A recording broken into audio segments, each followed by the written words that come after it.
ಪುರೋಗಾಮಿತ್ವದ ಔನ್ನತ್ಯವೆನಿಸಿದಂತಹ ದೇವಲೋಕ ಅನಿಮಿಷರಿಗೆ ಅಧಿಪನಾಗಿ ದೇವಲೋಕದಲ್ಲಿ ಓಲಗೆ ಕೊಡುವಾಗ ನಮಗೆ ತಲುಪಿಸಿ ಅಂತಲ್ಲ, ಕೆಳಗಿನಂತೆ ಕೆಳಗಿನವರಿಗೆ ದೊಡ್ಡ ತಲುಪಿಸಿ ಯಾವುದರ ಚಿಂತೆ ಇದೆ, ಕುಡಿದು ಉಣ್ಣುತ್ತಾ ತಿನ್ನುತ್ತಾ ಇರ್ಬೋದು. ನಮಗೆ ಹಾಗೆ ಹವಿರ್ ಪೂಜರು ನಾವು ಅವರು ನೆಮ್ಮದಿಯಾಗಿ ಕುಡಿಯುತ್ತಾ ತಿನ್ನುತ್ತಾ ಉಣ್ಣುತ್ತಾ ಇರಬೇಕಾದ್ರೆ ನಮ್ಮ ಅನುಗ್ರಹ ದೃಷ್ಟಿ ಬೇಕು. ಕೆಳಗೆ ಸಸ್ಯಶ್ಯಾಮಲೆಯಾಗಿ ಭೂಮಿ ಮೆರೆಯಬೇಕು ಎಂದಾದರೆ, ಸರಿಯಾದ ಬೆಳೆ ಬರುವಲ್ಲಿ ಪೂರಕವಾದ ಮಳೆ ಬೀಳಬೇಕು ಎಂದಾದರೆ ನಾವು ಅದಕ್ಕೆ ಕಾರ್ಯೋನ್ಮುಖರಾಗಬೇಕು. ಅದು ನಮ್ಮ ಕರ್ತವ್ಯವೂ ಹೌದು. ಹಾಗೆಂದು ಕರ್ತವ್ಯ ಮಾಡುವಲ್ಲಿ ಒಂದು ನಿರ್ಬಂಧವು, ಕರ್ಮಕ್ಕೆ ಮಾತ್ರ ಫಲ ಕೊಡುವುದಕ್ಕಿರುವುದು. ಕೆಳಗಿನ ಲೋಕದವರಿಗೆ ಫಲ ಸಿಗಬೇಕಾದ್ರೆ ಕರ್ಮ ಮಾಡಬೇಕು. ಇಲ್ಲಿ ಕರ್ಮ ಮಾಡಲಿಕ್ಕಿಲ್ಲ. ಮಾಡಿದ ಕರ್ಮಕ್ಕೆ ಏನೆಲ್ಲ ಸಂಪಾದನೆ ಮಾಡಿಕೊಂಡಿದ್ದೇವೋ ಆ ಸಂಪಾದನೆಯನ್ನು ಕಳೆದುಕೊಳ್ಳುವಂತಹ ಭೋಗಭೂಮಿ ಲೋಕಲೋಕಾಂತರಗಳ ಆಳ್ವಿಕೆ ಎನ್ನುವ ವೃಕ್ಷ ಮೇಲೆ ಬಂದು ಇಲ್ಲಿ ರೆಂಬೆ ಕೊಂಬೆಯಾಗಿ ವಿಸ್ತರಿಸಿದೆ. ಬುಡ ಪಾತಾಳದಲ್ಲಿ ಉಂಟು, ಕಾಂಡ ಭೂಲೋಕದಲ್ಲಿ ಉಂಟು, ಶಿರ ಇಲ್ಲಿ ಉಂಟು. ಈಗ ಮರವೊಂದಕ್ಕೆ ರೆಂಬೆ ಕಡಿದ್ರೆ ಮಾತ್ರ ನೋವು, ಬೇರು ಕಡಿದ್ರೆ ನೋವಿಲ್ಲ ಅಂತ ಉಂಟು. ಬೇರು ಕಡಿದ್ರೆ ಮಾತ್ರ ತಾಕುದು, ಕಾಂಡಕ್ಕೆ ಕಡಿದ್ರೆ ಇಲ್ಲ ಅಂತ ಉಂಟು. ಮರವೊಂದು ಹೌದಾದರೆ ಇನ್ನು ಆಳ್ವಿಕೆಯ ಬೇರಿಗೆ ತಾಗಿದ್ರು ಬೆಟ್ಟಿ, ಕಾಂಡಕ್ಕೆ ತಾಗಿದ್ರು ಬೆಟ್ಟಿ, ರೆಂಬೆಗೆ ತಾಗಿದ್ರು ಬೆಟ್ಟಿ. ಕಾಲಿಗೆ ತಾಗಿದ್ದು ನನ್ನ ದೇಹಕ್ಕೆ ಸಂಬಂಧ ಇಲ್ಲ ಎನ್ನುವುದಾಗಿ ಆ ನೋವಿನ ಅನುಭವವನ್ನು ಅನುಭವಿಸದೇ ಇರ್ತದ. ಮುಖವೋ ಕಣ್ಣೋ ಅಥವಾ ದೇಹದ ನರವೋ ಅನುಭವಿಸದೇ ಇರ್ತದ. ಅನುಭವಿಸಿಯೇ ಅನುಭವಿಸ್ತದೆ. ಭೂಲೋಕದಲ್ಲಿ ಆಗುವ ಒಳ್ಳೆಯದಿರಲಿ ಕೆಟ್ಟದ್ದಿರಲಿ, ಅದೇ ಕೆಳಗಿನಿಂದ ಬೇರಿನಿಂದ ಯಾವುದನ್ನೆಲ್ಲ ಮರವೊಂದು ಪಡೆಯುತ್ತದೋ ಅದರ ಫಲ ಮೇಲೆ ಕಾಣುವುದು, ಫಲರೂಪವ. ಅದೇ ದೇವಲೋಕ ಮಾತ್ರ ಒಳ್ಳೆಯದಿದ್ರೆ ಸಾಕಾಗುವುದಿಲ್ಲ. ಕೆಳಗೆ ಒಳ್ಳೆಯದಿದ್ದದ್ದು ದೇವಲೋಕದಲ್ಲಿ ಫಲರೂಪವಾಗಿ ಕಾಣುವುದು. ಕೆಲವು ಸಮಯದಲ್ಲಿ ಫಲದಲ್ಲಿ ವ್ಯತ್ಯಾಸ ಇರ್ತದೆ, ಅದರ ಫಲವೇ ಕೆಳಗೆ. ಕೆಲವು ಗಡ್ಡೆ ಗೆಣಸುಗಳ ಕಂದಮೂಲಗಳು ಹೇಗೆ ಅದು ಮೇಲೆ ಬೆಳೆದರೂ ಕೂಡ ಅದರ ಫಲ ಇರುವುದು ಕೆಳಗೆ. ಕೆಲವು ಕೆಳಗೆ ಬೇರೆ ಇರುವುದು, ಫಲ ಇರುವುದು ಮೇಲೆ. ಅಂದ್ರೆ ಕರ್ಮಕ್ಕೆ ತಕ್ಕ ಹಾಗೆ ಕೆಲವರ ನಿಷ್ಕಾಮ ಕರ್ಮ, ಕೆಲವರ ಕಾಮ್ಯ ಕರ್ಮ, ಕೆಲವರ ತಾಮಸ ಕರ್ಮ, ಇದಕ್ಕೆಲ್ಲ ಫಲಗಳು ಬೇರೆ ಬೇರೆ. ಕರ್ಮಕ್ಕಿಂತಲೂ ಸಂಕಲ್ಪಕ್ಕೆ ಹೆಚ್ಚು ಬೆಲೆ. ಒಂದೇ ಕರ್ಮ ಇರಲಿ, ಮಾಡಿದ್ದರ ಹಿಂದಿನ ಸಂಕಲ್ಪ ಏನು ಅಂತ ಮುಖ್ಯ. ಈಗ ವಿಷ ಕುಡಿದ್ರೆ ಎಲ್ಲರೂ ಸಾಯಬೇಕು, ವಿಷ ಕುಡಿದವರು ಮೃತ್ಯುಂಜಯ ಆಗಬೇಕು, ಅಮೃತ ಕುಡಿದವರು ಅಮರರಾಗಬೇಡುವ, ಅಮೃತ ಕುಡಿದವರು ಸರ್ಪವನ್ನು ತಲೆಗೆಳಕೊಳ್ಳಿರುವ. ಅಂದರೆ ಸಂಕಲ್ಪ ಏನು ಎನ್ನುವುದು ಮುಖ್ಯ. ಲೋಕ ಕಲ್ಯಾಣದ ಇಚ್ಛೆಯಿಂದ ಯಾರು ಶ್ರಮಿಸಿ 100 ಯಾಗ ಮಾಡುತ್ತಾನೋ ಅವ ಈ ಪದವಿಯಲ್ಲಿ ಕುಳಿತುಕೊಳ್ತಾನೆ. ಈ ಪದವಿಯಲ್ಲಿ ಕುಳಿತುಕೊಂಡ ಮೇಲೆ ನಾನೊಂದು ಜಾಗಕ್ಕೆ ಬಂದೆ ಅಂತ ನಾವು ಮೈಮರೆಯುವ ಹಾಗಿಲ್ಲ. ಮೈಯೆಲ್ಲ ಕಣ್ಣಾಗಿಲ್ಲ. ಆ ಮೈಯೆಲ್ಲ ಕಣ್ಣಾಗಿ ನೋಡುವ ವೇಳೆಯಲ್ಲಿ 3 ಮೂರ್ತಿಗಳ ಸಮರ್ಥತೆಯನ್ನು ಕಾಪಾಡಿಕೊಳ್ಳಲಿಕ್ಕಾಗ್ತದೆ. ಓಲಗವನ್ನಿದ್ದೇನೆ ನಮ್ಮ ಗುರುಗಳಂತಹ ಬೃಹಸ್ಪತಿ ಆಚಾರ್ಯರ ಶ್ರುತಿ ಶಾಸ್ತ್ರ ವಿಹಿತವಾದಂತಹ ಒಳ್ಳೆಯ ಮಾತುಗಳಿಗೆ ಕಿವಿ ಕೊಡುವ ಕಾರಣ ಆ ಜ್ಞಾನ ವೃದ್ಧಿಯ ವಿಷಯವನ್ನು ಶ್ರವಣ ಮಾಡುವ ಕಾರಣ ನನ್ನ ಹೆಸರು ವೃದ್ಧಾಶ್ರವ. ಸಾಂಸ್ಕೃತಿಕ ಎಲ್ಲ ಕಾರ್ಯಕ್ರಮಗಳು ನಡೆಯುತ್ತಾ ಉಂಟು ನೋಡಿ. ಈ ಕಡೆಯಿಂದ ನಾಟ್ಯ, ಆ ಕಡೆಯಿಂದ ಗಾನ. ನಾಟ್ಯ ಗಾನದೊಂದಿಗೆ ಮನೋನಿಗಳದ್ದಾದಂತಹ ಬೇರೆ ಬೇರೆ ಪುರಾಣಾದಿ ವೇದಾದಿ ವಿಶೇಷ ವಾಚನವು ಇದೆಲ್ಲ ನಡೆಯುತ್ತಿರುವ ಸಭೆಯಲ್ಲಿ ನಾನು ಇರುವಾಗ ಒಮ್ಮೆ ಗಮನಿಸಿದೆ, ಎಲ್ಲ ಕಡೆಯಲ್ಲೂ ಸಮಸ್ಥಿತಿ ಇಲ್ಲೋ ಅಂತ ಕಾಣುದು ನನಗೆ. ಏನೋ ಆ ಕಡೆ ಈ ಕಡೆ ಆದಾಗಿ ಕಾಣ್ತದೆ, ಆದ್ರೆ ಏನು ಅಂತ ಇನ್ನು ಸ್ಪಷ್ಟ ಆಗಲಿಲ್ಲ. ಒಮ್ಮೆ ಸ್ಪಷ್ಟಪಡಿಸಬೇಕು ಅಂತ ದೃಷ್ಟಿಯಾಗಿದ್ರೆ ಏನದು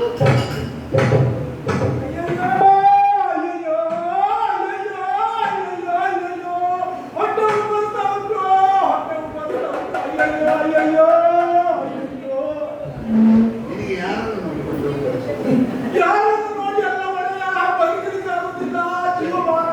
ಕೆಲವರಿಗೆಲ್ಲ ಅವರಿಗೆ ಆರೋಗ್ಯಕ್ಕೆ ಹೊಟ್ಟೆ ಉಪರಿಸುತ್ತಾರೆ, ಮತ್ತೊಬ್ಬ ಒಳ್ಳೆ ಆರೋಗ್ಯದಲ್ಲಿ ಇದ್ದಾನಲ್ಲ ಅಂತ ಹೊಟ್ಟೆ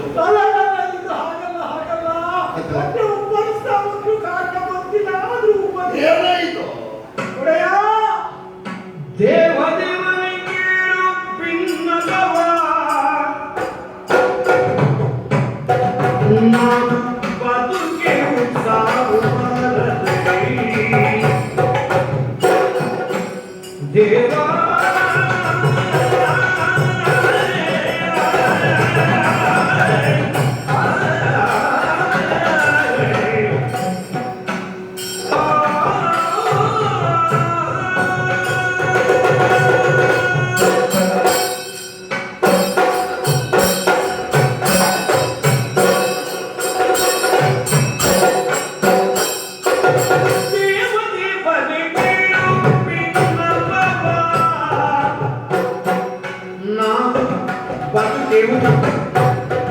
ಸಾವು ಬಾರದು ಭಾವಿಸುವಳಲಿ ವಿಶೇಷವ ಭಾವಿಸುವಳಲಿ ವಿಶೇಷವ ಹೊಟ್ಟೆ ಕುಪ್ಪೇರಿ ನೀನು ಯಮಗಲ್ಲ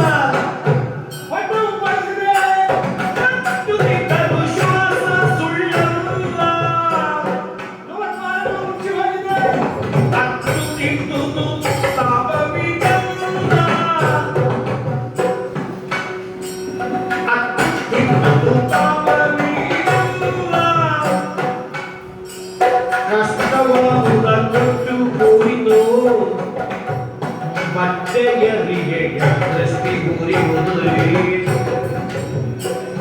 ಕಷ್ಟವಾದ ಕೊಟ್ಟು ಕೂಡಿತು ಬಟ್ಟೆಯರಿಗೆ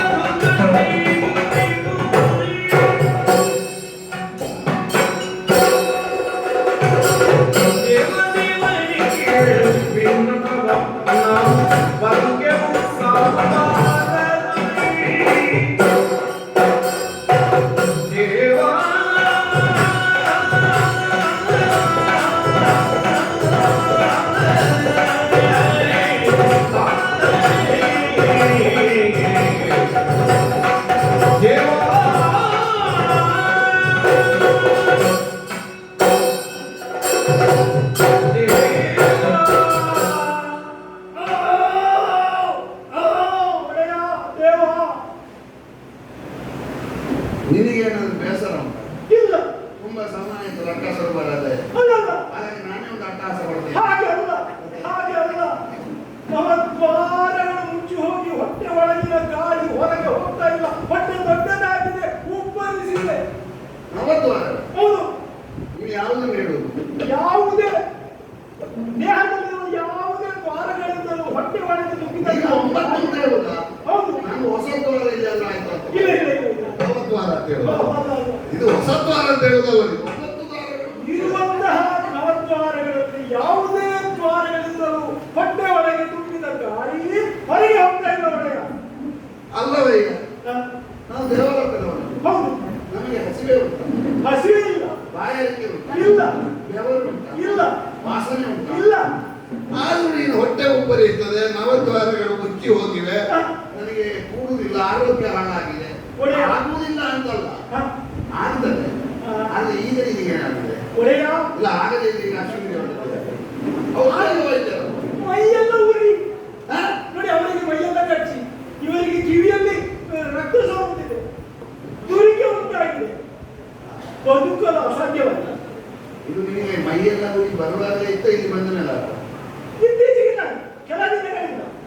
ಪರವಾಗಿಲ್ಲ ಇತ್ತು. ಹಾಗೆಲ್ಲ ಕೇಳಿಲ್ಲ.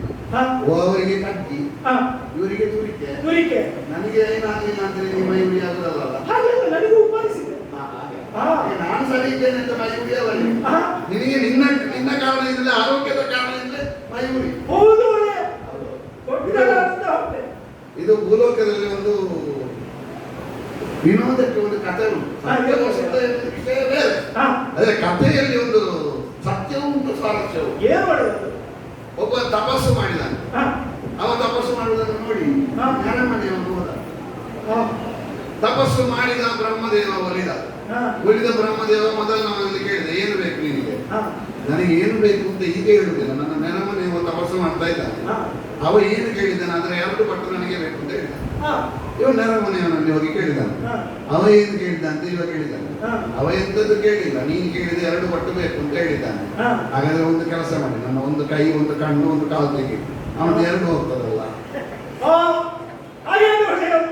ಅಂದ್ರೆ ಹಾ, ಕೆಲವೊಮ್ಮೆ ಮೈ ಉರಿ ಬರುವುದು ನಮ್ಮ ಒಳಗಿನ ಕಾರಣದಿಂದ, ಹಾ. ಕೆಲವೊಮ್ಮೆ ಮೈ ಉರಿ ಬರುವುದು ಹೊರಗಿನವರ ಕಾರಣ.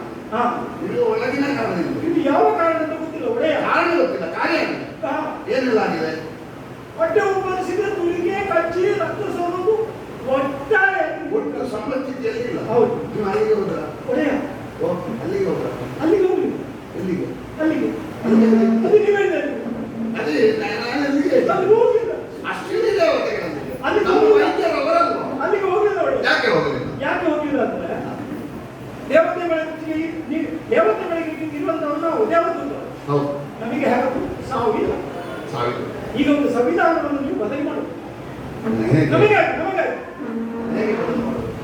ದಯಾವರಣಕ್ಕೆ ನಮಗೆ ಅರ್ಜಿ ಹಾಕಲಿಕ್ಕೆ ಮರಣ ಬರಬೇಕು. ಅರ್ಜಿ ಹಾಕಲಿಕ್ಕೆ ನೀವು ಅನುಮತಿ ಕೊಡ್ಬೇಕು. ನನಗೊಂದು ಮೊದಲೇ ನಿರೀಕ್ಷೆ ಇತ್ತು, ಇಂಥದ್ದು ಒಂದಾದ್ರೂ ಇದ್ದಿತ್ತು ನಿನ್ನ ಮನೆಗೆ. ಬದುಕಲಿಕ್ಕೆ ಆಗ್ತಿಲ್ಲ, ನಮಗೆ ಬದುಕಲಿಕ್ಕೆ ಆಗ್ತಾ ಇಲ್ಲ. ಈಗ ದಯಾಮರಣಕ್ಕೆ ಹೌದು, ಅರ್ಜಿ ಬದಲಾಯಿಸಬೇಕು. ಬದುಕಲಿಕ್ಕೆ ಆಗುದಿಲ್ಲ. ಈಗ ಅದರೊಟ್ಟಿಗೆ ಮತ್ತೊಂದನ್ನು ಹಾಕಬೇಡುವ. ಯಾವುದು? ಅಶ್ವಿನಿ ದೇವತೆಗಳನ್ನ ಆ ಪದವಿಗೆ ತೆಗಿಬೇಕು. ಈಗ ರೋಗ ಬಂದ್ರೆ ನಮಗೆ ದಯಾಮರಣಕ್ಕೊಂದು ನೀವು ಅನುಮತಿ ಕೊಟ್ಟು ಬಿಡಿ ಅಂತ ನೀನು ಹೇಳಿದ್ರೆ, ಹೌದು. ಈಗ ದಯಾಮರಣಕ್ಕೆ ಅನುಮತಿ ಕೊಟ್ಟು ಅದರ ಕಾರಣ ಏನು? ಮರಣವೇ ಇಲ್ಲದ ಅಮರರಾದ ನಾವು ದಯಾಮರಣಕ್ಕಾದ್ರೂ ಸಿದ್ಧ ಅಂತ ಹೇಳಿದ್ರೆ ಅಲ್ಲಿರುವ ವೈದ್ಯರು ಕೆಲಸಕ್ಕಿಲ್ಲ ಅಂತ ಆಗುತ್ತೆ. ಅಲ್ಲ ಒಳ್ಳೆಯ ಅವರಿಂದಲೂ ಸಾಧ್ಯವಾದ ವಿಚಾರ ಹೊಂದಿದೆ. ಯಾಕಂದ್ರೆ ಇದುವರೆಗೆ ಆಗಲಿಲ್ಲ. ಬಹುಶಃ ಹೀಗಿರ್ಬೇಕು. ಅವರಲ್ಲಿ ಹೋದ್ರು ಪರಿಹಾರ ಸಿಗಲಿಲ್ಲ ಕಾಣ್ತದೆ, ಅಥವಾ ಅವರಿಗೂ ಹೀಗಾಗಿಲ್ಲ ಕಾಣ್ತದೆ. ಕೆಲವೊಂದು ಹಾಕಿರ್ತಾರೆ. ವೈದ್ಯ ಊರಿಗೆಲ್ಲ ಮತ್ತು ಕೊಡುದು, ಅವತ್ತು 4ನೇ ಹಂತಕ್ಕೆ ಹೋಗುವರೆ ಅವನಿಗೆ ಗೊತ್ತಲ್ಲ. ಓ ಹೌದು, ಹಾಗೆ ಅವರಿಗೆ ಆಗಿಲ್ಲ. ಹಾಗೆ ಆಗಿರ್ಬೋದು ಅಂತ ಒಳ್ಳೆಯ. ಯಾಕಂದ್ರೆ ಅವರಲ್ಲಿಯೂ ಪರಿಹಾರ ಸಿಗಲಿಲ್ಲ. ನಮಗೆ ಬದುಕಲಿಕ್ಕೆ ಆಗ್ತಾ ಇಲ್ಲ. ನಿಮಗೇನಾದ್ರೂ ಕಾರಣ ಗೊತ್ತಾಯ್ತಾ? ಕಾರಣ ಗೊತ್ತಾಗ್ತದೆ. ಏನೆಲ್ಲ ಆಗ್ತದೆ? ಹೊಟ್ಟೆ ಉಬ್ಬರಿ ಬರ್ತದೆ, ಹೌದು. ಆಗುದಿಲ್ಲ. ಹೌದು. ಸಾಯುವುದಕ್ಕೆ ನಮಗೆ ಸ್ಥಿತಿ ಇಲ್ಲ, ಅದು ಅಮರರು ನಾವು. ಹೌದು. ಈಗ ಏನು ಮಾಡುದು ಅಂತ ಗೊತ್ತಾಗುದಿಲ್ಲ. ಗೊತ್ತಾಗ್ತದೆ.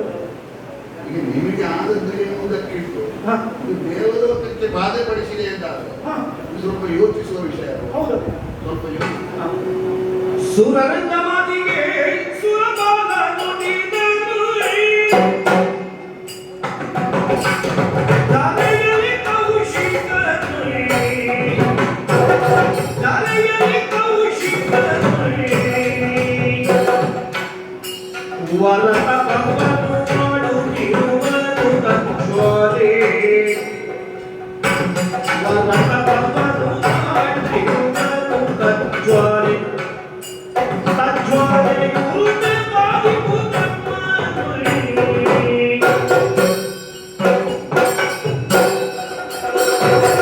ಸುರಂಗ ಮಾತಿಗೆ ಸುರಬಾಲ ನುಡಿದನು, ದಾಲೆಯಲ್ಲಿ ಕೌಶಿಕನು.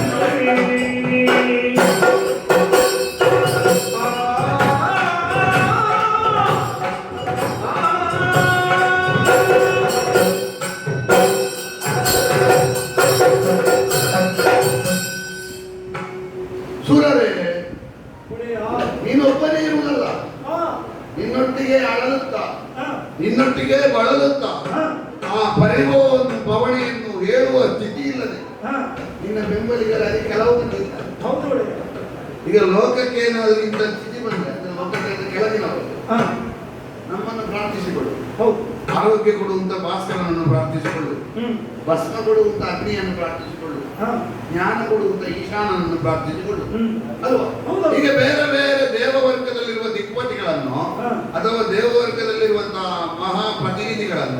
ಇವರನ್ನೆಲ್ಲ ಧ್ಯಾನಿಸುವುದು ಯಾಕೆ? ಕೆಳಗಿನ ಲೋಕದವರ ಸ್ಥಿತಿ ತಪ್ಪಿದೆ, ಹಾ ಈಗ ಮೇಲೆ ಸ್ಥಿತಿ ತಪ್ಪಿದೆ.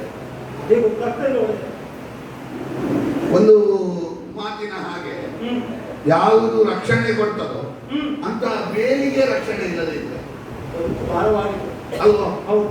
ನೀವು ಹೇಳಿದ ಮಾತನ್ನು ಕೇಳುವಾಗ ಮಾತನ್ನು ಕೇಳುವುದಕ್ಕಿಂತಲೂ ಹೆಚ್ಚು ಅಂತರಂಗದಿಂದ ಕಣ್ಣು ತೆರೆದು ನೋಡಬೇಕು ಅಂತ ಕಾಣ್ತದೆ. ಯಾಕೆ? ಇದು ನಿಮಗೆ ವ್ಯಾಪಿಸಿದೆ ಎನ್ನುವುದಕ್ಕಿಂತಲೂ ಇದಕ್ಕೆ ಏನು ಕಾರಣ? ಯಾವ್ದಾದ್ರು ಮದ್ದು ಕೊಡುವುದಕ್ಕೆ ಬೇರೆ ಬೇರೆ ಕಾರಣ ಇರ್ತದೆ ಅಲ್ವಾ? ಹೌದು. ಒಂದು ಕಾರಣ ಏನು? ಏನು ನೀವೇ ಒಂದು ಕಾರಣ ಏನು? ಆ ರೋಗಿಯನ್ನು ನೋಡಿ ಮದ್ದು ಕೊಡು. ರೋಗಿಯನ್ನು ರೋಗ ಯಾವುದುಂಟು ಎನ್ನುವುದಕ್ಕಿಂತಲೂ ರೋಗಿಯನ್ನು ನೋಡಿ ಮದ್ದು ಕೊಡು. ಯಾಕೆ? ಮೊದಲಿನಿಂದ ಅವನಿಗೆ ರೋಗ ಬಂದಿರ್ತದೆ, ಅವನಿಗೆ ರೋಗ ಬರುವುದಕ್ಕೆ ಕಾರಣ ಏನು ಅಂತ ವೈದ್ಯರಿಗೆ ಗೊತ್ತಿರ್ತದೆ. ಕೆಲವೊಮ್ಮೆ ರೋಗಿಯನ್ನು ನೋಡಿ ಮದ್ದು ಕೊಡುವುದಲ್ಲ, ರೋಗ ಕಾರಣದ ಮೂಲವನ್ನು ನೋಡಿ ಮದ್ದು ಕೊಡು. ಇನ್ನು ಕೆಲವು ಇರ್ತದೆ, ರೋಗಿಯ ರೋಗ ಕಾರಣವನ್ನು ನೋಡುವುದಲ್ಲ, ರೋಗಿಯನ್ನು ನೋಡುವುದಲ್ಲ. ಈ ಮದ್ದು ಕೊಡುವವರಿಗೆ ನಾಳೆ ಏನಾದ್ರೂ ಆಗ್ಬೇಕು, ಅದಕ್ಕೆ ಸುಮ್ಮನೆ ನೋಡುವುದಿಲ್ಲ ಮದ್ದು ಕೊಡು. ಹಾಗಾದ್ರೆ ಬೇರೆ ಬೇರೆ ಕ್ರಮ ಇರ್ತದೆ. ಈಗ ನಿಮಗೇನು ಕಾರಣ ಅಂತ ನೋಡಿದ್ರೆ ಆ ರೋಗದ ಮೂಲ ಕಾರಣವನ್ನು ನೋಡಬೇಕು. ರೋಗವೇ ಬರದೇ ಇರುವ ರೋಗವನ್ನು ಅಶ್ವಿನಿ ದೇವತೆಗಳಿಂದ ಪರಿಹಾರ ಆಗಬೇಕಾದಂತ ದೇವಲೋಕದಲ್ಲಿ ಅಶ್ವಿನಿ ದೇವತೆಗಳಿಂದಲೂ ಅಪರಿಹಾರ ಕಾರ್ಯವಾದಂತಹ ಒಂದು ರೋಗ ಬಂದಿದೆ ಎಂದಾದ್ರೆ ನೀನು ಜ್ವಾರ ನಾವು ಮಾಡಿದ್ದಲ್ಲ, ಬೇರೆಯವರು ಮಾಡಿ. ಒಂದು ಮಾತುಂಟು, ನಾವು ಒಂದು ಕರ್ಮ ಮಾಡಿದವನೊಂದಿಗೆ ಒಂದೇ ಕೋಣೆಯಲ್ಲಿ ಇದ್ರೆ, ಕರ್ಮ ಮಾಡಿದವನೊಂದಿಗೆ ಹಲವಾರು ಸಮಯ ಸಹವಾಸ ಮಾಡಿದ್ರೆ, ಯಾವುದೋ ಕರ್ಮ ಮಾಡಿದವನೊಂದಿಗೆ ಊಟವನ್ನು ಮಾಡುತ್ತಾ ಇದ್ರೆ ಅವನ ಕರ್ಮದ ಕೆಲವು ಆಂಶಿಕವಾದಂತಹ ಫಲಗಳು ಈ ಕಡೆಯವರಿಗೂ ಹರಡುತ್ತದೆ ಅಂತ ಒಂದು ಮಾತುಂಟು, ಕರ್ಮ ಸಿದ್ಧಾಂತ. ಹಾಗೆ ಎಲ್ಲರೂ ದೇವಲೋಕದವರು ಹರಡಿದ್ದವ ಇದು ಕೆಳಗೆ ಕೆಳಗಿರುವ ಧರೆಯಲ್ಲಿರುವುದು ಏನು ಹರಡಿದ ಹಾಗೆ ಕಾಣುತ್ತದೆ. ಭೂಮಿಯಿಂದ ಕೆಲವೊಮ್ಮೆ ನಮಗೆ ಜ್ವಾಲೆ ತಾಗಿದೆ. ಹೇಗೆ? ಹೀಗೆಲ್ಲ ನಾವು ದೇವಲೋಕದಿಂದ ಓಡಿ ಹೋಗುವುದು, ಕಾಡಿನಲ್ಲಿ ತಿರುಗುವುದು, ಶಾಪಗ್ರಸ್ತವಾಗಿ ನಮ್ಮಲ್ಲಿರುವುದೆಲ್ಲ ಸಮುದ್ರ ಪಾಲಾಗುವುದು, ಅಥವಾ ನಿಮಗೆ ಯಾವುದಾದ್ರೂ ಹತ್ಯೆ ಪಾಪ ಬರುವುದು, ಅದನ್ನು ತೊಳ್ಕೊಳ್ಳಿಕ್ಕೆ ಯಾವುದಾದ್ರೂ ಭೂಲೋಕದಲ್ಲಿ ಹೋಗಿ ಅಶ್ವಮೇಧ ಮಾಡುವುದು, ಅಥವಾ ಯಾವುದಾದ್ರೂ ಗುರುಗಳ ಕಾಲಿಗೆ ಬಿಡುವುದು, ಋಷಿ ಮಹರ್ಷಿಗಳಿಂದ ನಾನು ಭಕ್ತನಾಗಿದ್ದ ಉದ್ಧತನಾಗುವುದು, ಹೀಗೆಲ್ಲ ಆಗಿದೆ. ಇದು ಅಪರಿಹಾರ್ಯ ಅಂತ ಹೇಳುವುದಕ್ಕೆ ಕಾರಣ ಏನು? ಅಂತದ್ದು ಯಾವ ರಾಕ್ಷಸನ ತಪಸ್ಸು ಕಾರಣ ದೇವಲೋಕದವರೆಲ್ಲ ಬರಲಿಲ್ಲ. ಹಾಗಾದ್ರೆ ರಾಕ್ಷಸನಷ್ಟು ತಾಮಸಲ್ಲ, ಹಾಗೆಂದು ಯಾರಿಗೂ ಉಪದ್ರ ಮಾಡದಷ್ಟು ಸಾತ್ವಿಕವೂ ಅಲ್ಲ. ಇದರ ಮಧ್ಯೆ ಇರುವ ರಾಜಸವಾಸ ಯಾವುದೋ ನಡೆಯಿತು ಏನು ಅಂತ ಯೋಚನೆ ಮಾಡಿದ್ರೆ ಅದೇ ರಾಜಸದಲ್ಲಿ ಇರುವುದು ಸಾತ್ವಿಕಕ್ಕೆ ಹೊರಟಿಕವರು ತಾನು ಕ್ಷತ್ರಿಯನಾಗಿರುವಂತಹ ಕೌಶಿಕ, ಕ್ಷತ್ರಿಯನಾಗಿ ಹುಟ್ಟಿ ಆ ಕ್ಷಾತ್ರದಿಂದ ಬ್ರಾಹ್ಮಣ್ಯದ ಕಡೆಗೆ ಹೋಗ್ಲಿಕ್ಕೆ ಬೇಕಾಗಿ ಘನಘೋರವಾದ ತಪಸ್ಸು ಮಾಡ್ತಾ ಇದ್ದಾರೆ. ಅದೇ ನೀನು ಹೇಳಿದ ಕವು ಯಾವ ಭಾಷೆ ಅಲ್ಲ, ನರಿಗೆ ಹೇಳ್ತಾರೆ ಕವು ಎಂಬುದಾಗಿ ನರಿಗೆ ಹೇಳುವ ಕ್ರಮ ಉಂಟು. ಹೌದು. ಹಾಗಾಗಿ ನೀನು ಹೇಳಿದ್ದು ಯಾವ ಭಾಷೆಯಲ್ಲಿ ಹೇಳಿ ಆಗುದಿಲ್ಲ. ನಿರ್ವಹಣ ಭಾಷೆಯಲ್ಲಿ ಗೊತ್ತಿದೆ, ಕೆಳಗಿನ ಭಾಷೆಯಲ್ಲಿ ಗೊತ್ತುಂಟು. ಹಾಗಾಗಿ ನೀನು ಯಾವ ಭಾಷೆಯಲ್ಲಿ ಕವು ಅಂತ ಹೇಳಿದ್ದು ಅಂತ ಗೊತ್ತಾಗಿಲ್ಲ. ನಿನಗೆ ಭಾಷೆಯ ವಿವೇಚನೆಯಿಂದ ಹೇಳಿದವ ನಿನಗೆ ಕೌಶಿಕ ಅಂತ ಹೇಳಿಕ್ಕೆ ಕೂಡುದಿಲ್ಲ. ಹಾಗಾಗಿ ಹೇಳುದು ಕೌಶಿಕ ಅವನ ತಪಸ್ಸಿನ ಜ್ವಾಲೆ ಈ ತಂಪಿನ ಬೆಳಕಿನ ಇಲ್ಲಿ ಬೆಳಕುಂಟು, ಆದರೆ ಆ ಬೆಳಕಿನಲ್ಲಿ ಉರಿ ಇಲ್ಲ, ತಂಪಿರು ಪ್ರಕಾಶ ಉಂಟು, ಆದರೆ ಉರಿ ಇಲ್ಲ. ಅಲ್ಲಿ ಪ್ರಕಾಶ ಇಲ್ಲ, ಉರಿಯೇ ಹೆಚ್ಚು. ಹಾಗಾಗಿ ನಿಮಗೆ ಹೊಟ್ಟೆ ಉಬ್ಬರಿಸಿದೆ, ಹೀಗೆಲ್ಲ ಕಷ್ಟ ಆಗಿದೆ, ಪರಿಹಾರ ಮಾಡಲೇಬೇಕು. ಕಾರಣ ಸಿಕ್ಕಿದ ಮೇಲೆ ಪರಿಹಾರ ಮಾಡೋದು ಎಷ್ಟು ಸಮಯ? ಕಾರಣ ಸಿಕ್ಕಿದೆ, ಪರಿಹಾರದ ದಾರಿ ಹೇಗೆ ಅಂತ ನಾನು ಯೋಚಿಸ್ತೇನೆ. ನೀವು ಪರಿಹಾರ ಮಾಡಿದ್ರೆ ಅಂತಂದ್ರೆ ದೇವಮರಣಕ್ಕಾಗಿ ಹಾಕಿದ ಅರ್ಜಿಯನ್ನು ಹಿಂಪಡೆಯುತ್ತೆ. ಹಿಂಪಡೆದು ಏನು ಮಾಡ್ತೇವೆ? ಬಂದಿದೆ ನಿಮ್ಮಲ್ಲಿ ಹಾಗೆ ಮರಣ ಇಲ್ಲ.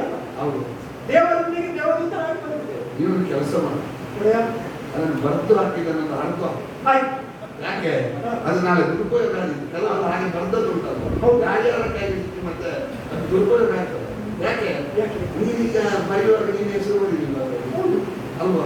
ಇದು ಸರಿಯಾದ ಮೇಲೆ ಅವರ ಆತ್ಮಹತ್ಯೆ ಹೊರಡಿದಂತ ಗೊತ್ತಾಗ ಅದನ್ನು ಮೊದಲು ಮೊದಲು ಅರ್ಧ ಹಾಕ್ಬಿಡಿ ಬರ್ತದಲ್ಲ. ಹಾಗೆ ನಾಳೆ ಆತ್ಮಹತ್ಯೆಗೆ ಹೊರಟಿದ್ರು ಅಂತ ನಾಳೆ ಅಪಪ್ರಚಾರ ಅಂತದೆಲ್ಲ ಸುದ್ದಿ ಬೇಗ ಬಿತ್ತರಾಗುದು. ಹೌದು. ಒಳ್ಳೇದು ವಿಸ್ತಾರ ಆಗುದಿಲ್ಲ, ಒಳ್ಳೇದು ಪ್ರಚಾರ ಆಗುದಿಲ್ಲ, ಕೆಟ್ಟದ್ದು ಬೇಗ ಪ್ರಚಾರ ಆಗುದು. ಹೌದು. ಹಾಗಾಗಿ ಅದನ್ನು ಮೊದಲು ಹರಿದು ಹಾಕಿದ ಮೇಲೆ ಇನ್ನೊಂದು ಕೆಲಸ ಮಾಡಿ. ಏನು ಆ ಕಡೆ ನಮ್ಮ ಅಪ್ಸರೆಯರ ಜಾಗ ಉಂಟಲ್ವ, ಹೌದು. ಅಲ್ಲಿನ ಮೇನಕೆಯನ್ನು ಈ ಕಡೆ ತಂದು ಅವರಿಗೆ ವ್ಯವಸ್ಥೆ ಮಾಡ್ತಾರೆ. ಮೇಲಕ್ಕೆ ಮಾಡ್ಲಿಕ್ಕೆ ಹೇಳ್ತಾರೆ. ಅಲ್ಲಿ ಕೊಟ್ಟು